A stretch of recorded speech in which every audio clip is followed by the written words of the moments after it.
사도신경으로 우리의 신앙을 함께 고백하도록 하겠습니다. 전능하사 천지를 만드신 하나님 아버지를 내가 믿사오며 그 외아들 우리 주 예수 그리스도를 믿사오니 이는 성령으로 잉태하사 동정녀 마리아에게 나시고 본디오 빌라도에게 고난을 받으사 십자가에 못 박혀 죽으시고 장사한 지 사흘 만에 죽은 자 가운데서 다시 살아나시며 하늘에 오르사 전능하신 하나님 우편에 앉아 계시다가 저리로서 산자와 죽은 자를 심판하러 오시리라. 성령을 믿사오며 거룩한 공예와 성도가 서로 교통하는 것과 죄를 사하여 주시는 것과 몸이 다시 사는 것과 영원히 사는 것을 믿사옵나이다. 아멘. 함께 찬양하도록 하겠습니다. 24장입니다. 24장 1절과 2절을 함께 찬양하도록 하겠습니다. 24장입니다. 왕 대신 주, 나 찬양하여라. 영광과 존귀 주께 돌리세. 하늘 위에 높이 계신 주님, 주님의 말씀 존귀하도다. 소망의 주, 나 찬양하여라. 위장을 걷고 보좌오르사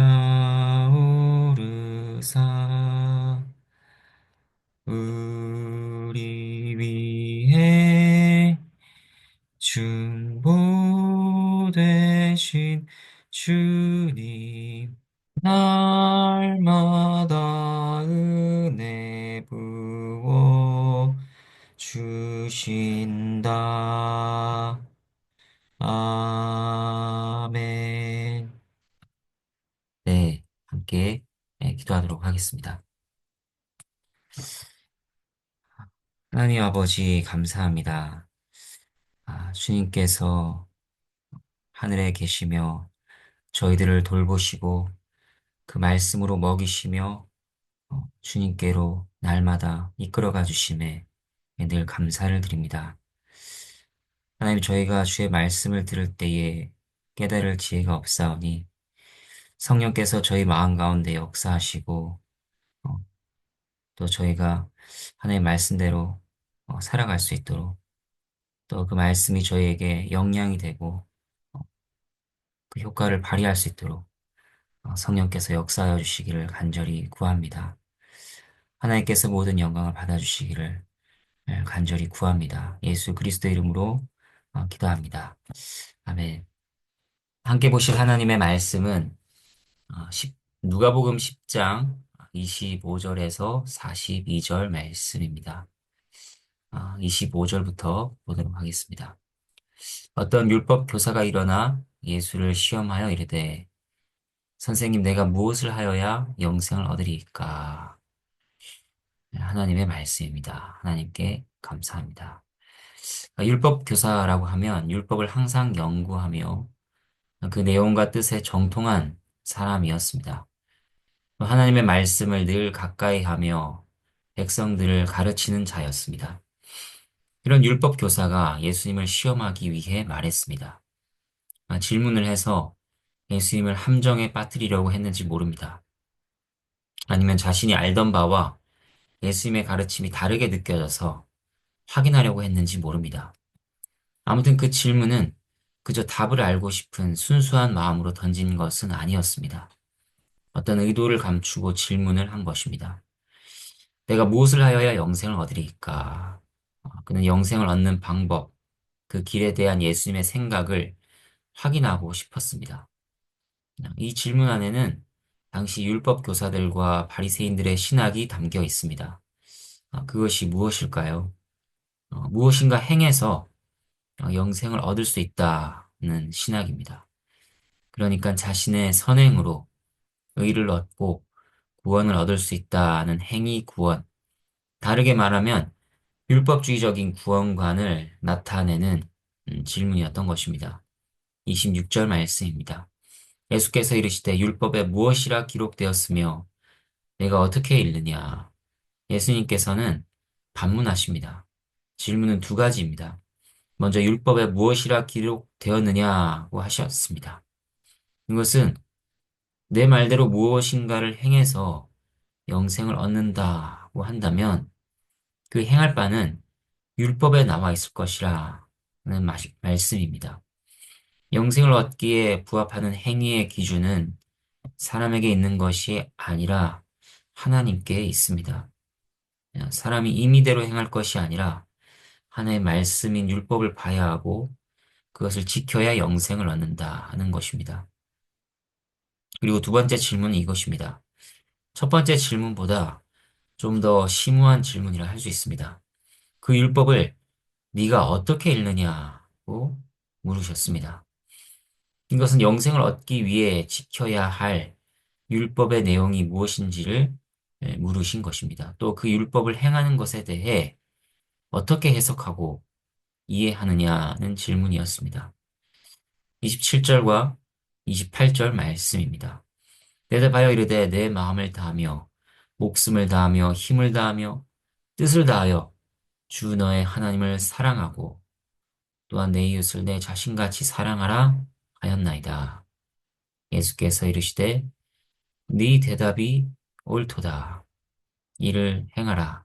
그러면 살리라 하시니 율법의 핵심은 하나님 사랑과 이웃 사랑입니다. 율법 교사는 이것을 제대로 잘 알고 있었습니다. 예수님께서도 그것이 율법의 핵심이라는 것을 인정하셨습니다. 하지만 이것을 행하는 것에 대해 어떻게 해석하고 이해할 것이냐.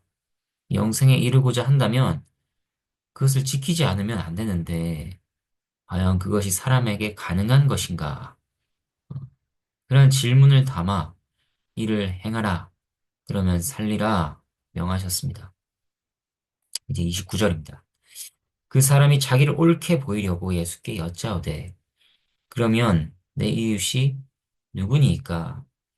예수님의 대답을 듣고 율법 교사는 예수님께서 자신에게 동의하신 것이라 생각했을 것입니다. 또 율법 교사는 옳게 보이고 싶었습니다. 자신이 하나님의 계명을 완벽하게 지켜 행한 자라고 스스로 생각했습니다. 이것을 예수님께도 인정받고 싶었습니다. 그래서 조금 더 나아간 질문을 합니다. 그러면 사랑할 내 이웃이 누구니까? 이 질문에는 율법 교사의 두 가지 마음을 엿볼 수 있습니다. 하나는 자신감입니다. 제가 사랑해야 할 사람이 누구입니까? 누구든지 저는 기꺼이 사랑할 준비가 되어 있습니다. 라는 것입니다. 그리고 다른 한편으로 이 질문에는 은연중에 그 교만함도 들어가 있는 것을 볼 수 있습니다. 누가 사랑할 이웃이고 누가 아닌지 그 사랑할 이웃을 구별하고 제한하는 그런 교만인 것입니다.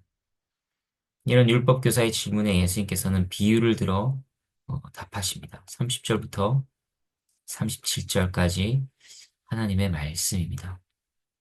예수께서 대답하여 이르시되 어떤 사람이 예루살렘에서 여리고로 내려가다가 강도를 만나매 강도들이 그 옷을 벗기고 때려 거의 죽은 것을 버리고 갔더라. 마침 한 제사장이 그 길로 내려가다가 그를 보고 피하여 지나가고 또 이와 같이 한 레위인도 그곳에 이르러 그를 보고 피하여 지나가되 어떤 사마리아 사람은 여행하는 중 거기 이르러 그를 보고 불쌍히 여겨 가까이 가서 기름과 포도주를 그 상처에 붓고 싸매고 자기 짐승에 태워 주막으로 데리고 가서 돌보아 주니라.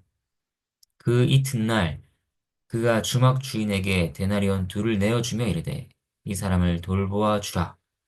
비용이 더 들면 내가 돌아올 때에 갚으리라 하였으니 내 생각에는 이 세 사람 중에 누가 강도 만난 자의 이웃이 되겠느냐.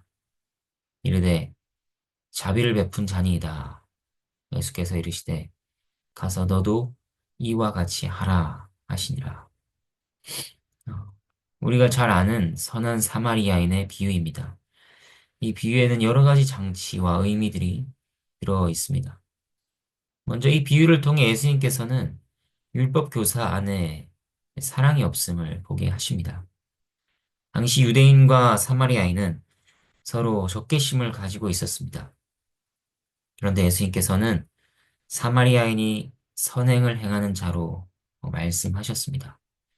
그래서 이 비유는 율법 교사의 마음 안에서 반발을 일으켰을 것입니다.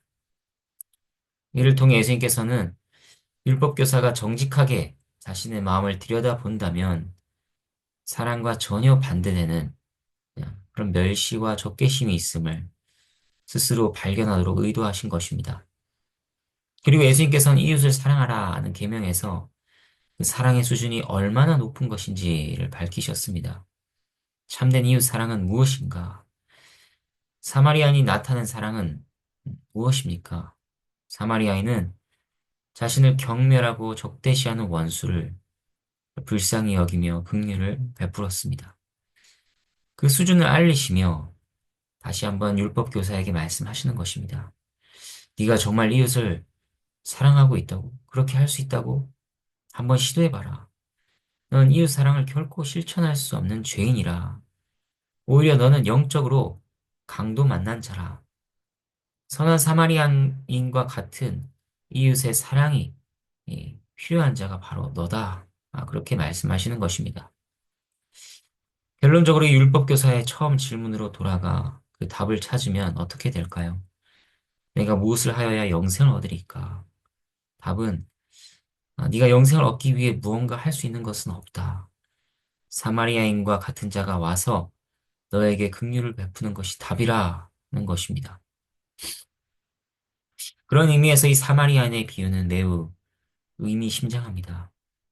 왜냐하면 비유로 드신 사마리아인과 예수님 사이에 공통점들이 있기 때문입니다.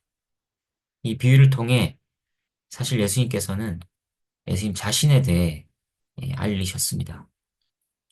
먼저 사마리아인처럼 사람들은 예수님을 멸시하며 배척했습니다. 바알세불을 힘입어 능력을 행한다고 했습니다. 그분을 죽이려고 모의했습니다. 그렇게 예수님을 멸시했습니다. 한편 강도를 만나서 당한 자는 누구의 형편과 같았는가? 당시 이스라엘의 형편과 다를 것이 없었습니다. 이스라엘은 영적으로 비참하며 파산한 상태였습니다. 그런데도 제사장과 레위인들 같은 종교 지도자들은 이스라엘을 돌보지 않았습니다. 오히려 그들에게 무거운 짐을 지웠습니다. 하지만 예수님께서는 참 목자로서 백성들을 외면치 않으셨습니다. 자신을 대적하고 미워하는 유대인들을 위해 긍휼을 베푸십니다. 그리스도께서는 오히려 자기 목숨을 희생하기까지 그들을 사랑하십니다. 그러한 결론까지 이르게 되면 이 율법 교사에게 하고자 하시는 말씀이 무엇일까요? 그러므로 자신의 영적 파산됨을 봐라. 하나님의 자비를 구하라. 네가 시험하며 배척하는 사마리아인인 나의 사랑을 영접하는 것이 영생의 길이라. 이러한 것을 가르쳐 주시는 비유인 것입니다. 38절부터 41절 하나님의 말씀입니다. 그들이 길 갈 때에 예수께서 한 마을에 들어가심에 마르다라 이름하는 한 여자가 자기 집으로 영접하더라. 그에게 마리아라 하는 동생이 있어 주의 발치에 앉아 그의 말씀을 듣더니 마르다는 준비하는 일이 많아 마음이 분주한지라. 예수께 나아가 이르되 주여 내 동생이 나 혼자 일하게 두는 것을 생각하지 아니하시나이까. 그를 명하사 나를 도와주라 하소서. 주께서 대답하여 이르시되 마르다야 마르다야 네가 많은 일로 염려하고 근심하나 몇 가지만 하든지 혹은 한 가지만이라도 족하니라. 마리아는 이 좋은 편을 택하였으니 빼앗기지 아니하리라 하시니라. 하나님의 말씀입니다. 하나님께 감사합니다. 마르다가 자기 집에 예수님을 모셨습니다. 예수님과 제자들을 섬기기 위해 음식이나 기타 여러 일들을 준비했을 것입니다. 그 일이 많아서 마음이 분주했는데 정작 동생인 마리아는 전혀 돕지 않았습니다. 그저 예수님 발치에서 말씀만 듣고 있었습니다. 마르다는 그런 동생이 얄미웠을 것입니다. 또 이런 상황에 대해 아무런 말씀도 하지 않으시는 예수님께도 원망하는 생각이 들었을 것입니다. 그래서 기분이 상한 마르다가 예수님께 말했습니다. 주여 내 동생이 나 혼자 일하게 두는 것을 생각지 않습니까? 나를 도와주라고 하소서. 그렇게 마르다는 예수님과 마리아에게 불평했습니다. 그런데 마르다의 요청에 대한 예수님의 답변은 마르다의 기대와 다른 것이었습니다. 야, 마리아의 편을 드셨습니다. 마리아가 말씀을 듣고 있는 것은 좋은 결정이었다는 것입니다. 그리고 마르다에게는 많은 일로 염려하거나 근심하지 말고 몇 가지나 한 가지로 충분하다고 하셨습니다. 이것이 보여주는 바가 무엇일까요? 마리아에 대한 예수님의 편애가 아닙니다. 사람이 주님을 섬긴다고 하면서 자신의 기준을 가지고 염려하고 근심하며 여러 일로 분주하게 행하는 것은 참되게 주님을 섬기는 것이 아니라는 것입니다.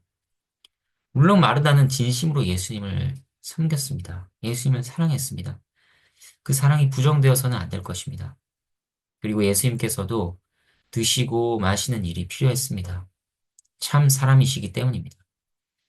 하지만 주님께서 원하시는 것은 그의 말씀을 듣고 그를 믿는 것입니다. 예수님께서는 십자가를 향해 나아가고 계셨습니다. 십자가의 죽음 전까지 주어진 시간은 점점 줄어들고 있었습니다. 그러나 때 주님께서는 그의 제자들에게 영적으로 먹이시며 가르치시는 섬김을 기뻐하셨습니다. 사마리아 여인을 만나시고 나서 말씀하셨습니다. 요한복음 4장을 보면 32절에 이렇게 말씀하십니다. 내게는 너희가 알지 못하는 먹을 양식이 있느니라. 그리고 34절, 요한복음 4장 34절에서 나의 양식은 나를 보내신 이의 뜻을 행하며 그의 일을 온전히 이루는 이것이니라고 하셨습니다. 그러니까 마리아가 예수님의 발치에서 말씀을 듣고 있었던 것은 가난한 영혼을 배불리게 하시는 예수님의 섬김의 양식이었던 것입니다. 이제 말씀을 정리하도록 하겠습니다. 선한 사마리아인의 비유와 마르다 마리아의 이야기를 살폈습니다. 둘 다 누가복음에만 기록되어 있는 내용입니다. 그리고 둘 다 공통적으로 우리에게 던지는 질문이 있습니다. 그것은 너의 힘과 지혜로 할 것이냐, 아니면 하나님께 먼저 거저 받겠느냐 하는 것입니다. 내 노력으로 어, 이웃을 사랑하고 너의 능력으로 하나님을 섬길 것이냐, 아니면 주님의 긍휼과 사랑이 필요한 자임을 인정하며 그것을 먼저 받아들이고 주님의 섬김을 먼저 받을 것이냐 하는 것입니다. 우리에게는 주님의 사랑과 섬김이 먼저 필요합니다. 이웃을 사랑할 수준이 안 됩니다. 먼저 그분의 긍휼과 사랑을 입어야 합니다. 먼저 살아나야 합니다. 그리고 우리의 실력으로 주님을 섬기려고 분주해서는 안 됩니다. 주님께서 들려주시는 말씀의 섬김을 먼저 받아야 할 것입니다. 그것이 받는 것이며 동시에 우리가 하나님을 인정하고 높여드리는 방식인 것을 고백해야 할 것입니다. 오늘도 주님의 발치에서 말씀을 들으며 그의 긍휼을 입는 자로서 하나님의 풍성하신 사랑과 은혜와 평강을 고백하며 높여드리는 우리 모두가 되기를 바랍니다. 함께 주님께서 가르쳐 주시도록 기도하도록 하겠습니다. 하늘에 계신 우리 아버지여, 이름이 거룩히 여김을 받으시오며, 나라가 임하시오며, 뜻이 하늘에서 이루어진 것 같이 땅에서도 이루어지다. 오늘 우리에게 일용할 양식을 주시옵고, 우리가 우리에게 죄 지은 자를 사하여 준 것 같이 우리 죄를 사하여 주시옵고, 우리를 시험에 들게 하지 마시옵고, 다만 악에서 구하시옵소서. 나라와 권세와 영광이 아버지께 영원히 있사옵나이다. 아멘.